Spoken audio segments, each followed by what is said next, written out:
It's January 8th, 2023. Happy New Year, everybody. Since we're starting a new year, I wanted to talk about what I think is likely to happen this year. My New Year prediction, if you will. I think that it looks very likely that the Federal Reserve is going to continue raising interest rates by quarter of point at their next several, three, maybe four uh, meetings, which means downward pressure on most assets, stocks, bonds, and cryptocurrencies. All the risk assets, especially, should see more downward pressure. Probably 25, maybe 30% down in stocks. Probably similar in bonds and cryptos. Maybe slightly more in cryptos, maybe closer to 30, 40% in some cryptos. I think that if we do have significant downward pressure, like another 30% in stocks, maybe another 30 or 40% in cryptos, that it could be a very good buying opportunity. I think you're going to see a lot of good prices sometime this year, maybe June, July, maybe even later into September, October.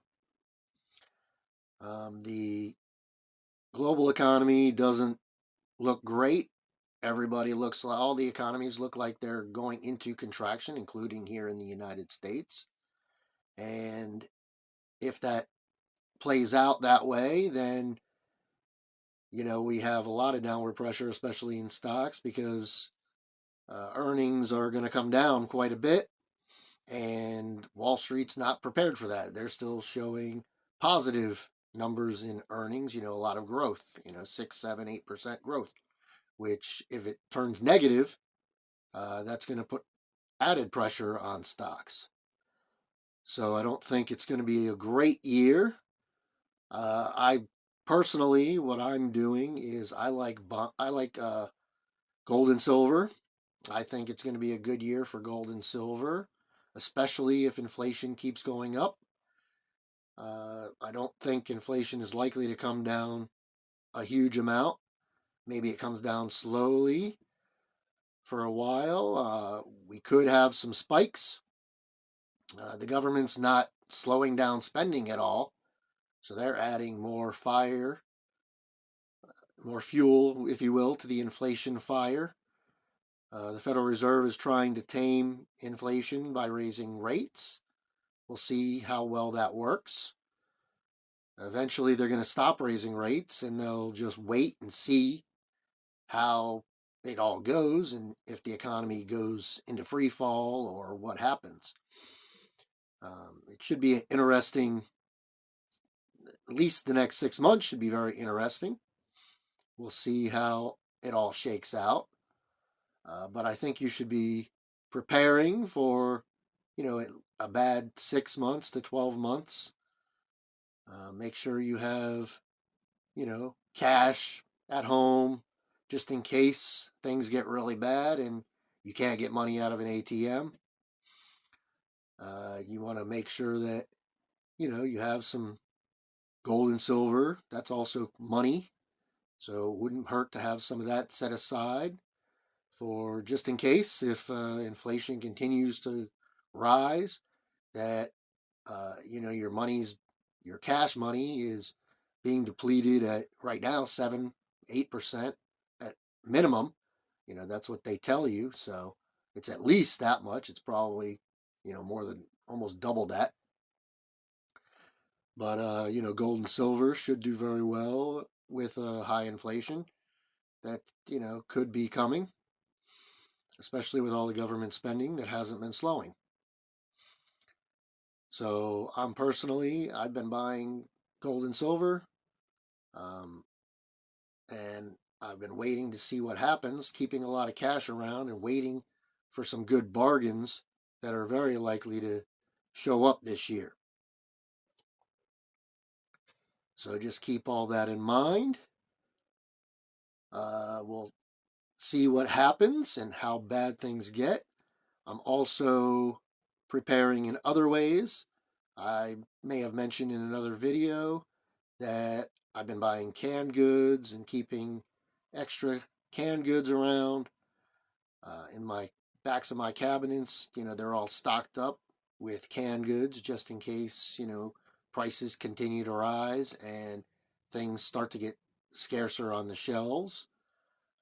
Another good thing you can do is you can uh, stock up on things like dry rice and beans. That stuff lasts for a long time, even in the original packaging, if you can keep them from getting bugs in them and stuff.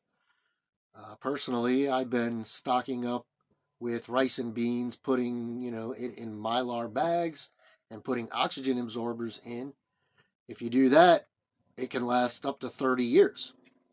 So it doesn't hurt to have a couple of bins of food, stored away, especially dry food in Mylar bags with oxygen absorbers that can last for 20 years. Then you can just throw it in the back of a closet, and if you ever need it, it's there.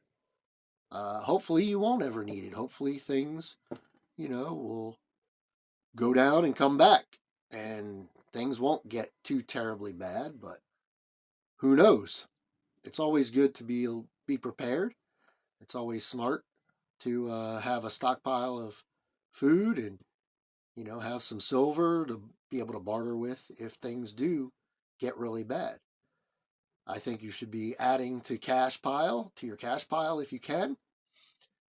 I think we're going to have a lot of good bargains come up in the new year. Uh, a lot of people can't afford now to buy more vehicles. So there's lots of repos. There's going to be lots of cars that are going to be around. So, I mean, if you're in the market for a car, this year might be a really good year. We might see prices come down 30-40% on some of these vehicles if, the economy starts to get really bad. The same thing with RVs.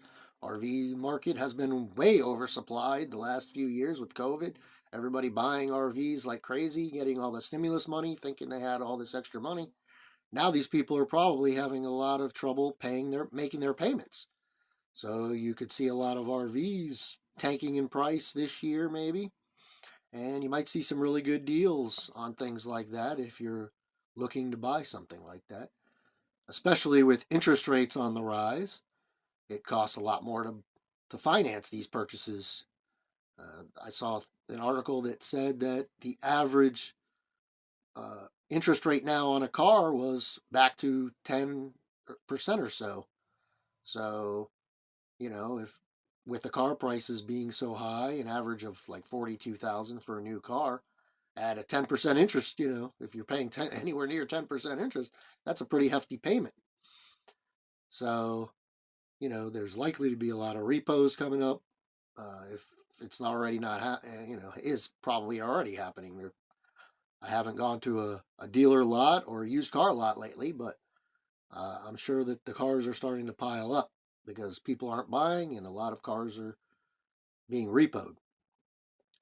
So you could see some really good deals coming up this year, probably in the second half of the year after June, July, August, somewhere in that neighborhood. Maybe prices will start to come down. That could help tame inflation. So maybe things will, go down for a while and asset prices will get crushed. And then maybe we will have some deflationary forces that start to tame inflation and get it maybe back down to 4% or so, 3% maybe if we're lucky.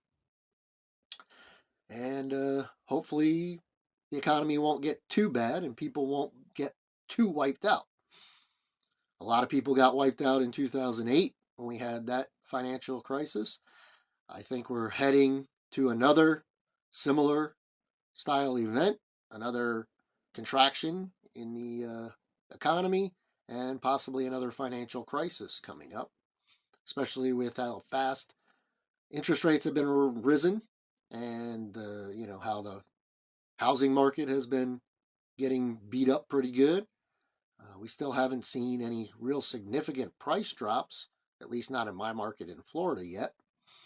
So we're waiting on that. Maybe 2023 and into 2024, we'll start to see some significant housing drops too, which, will be another thing that could help maybe tame inflation this year or next year.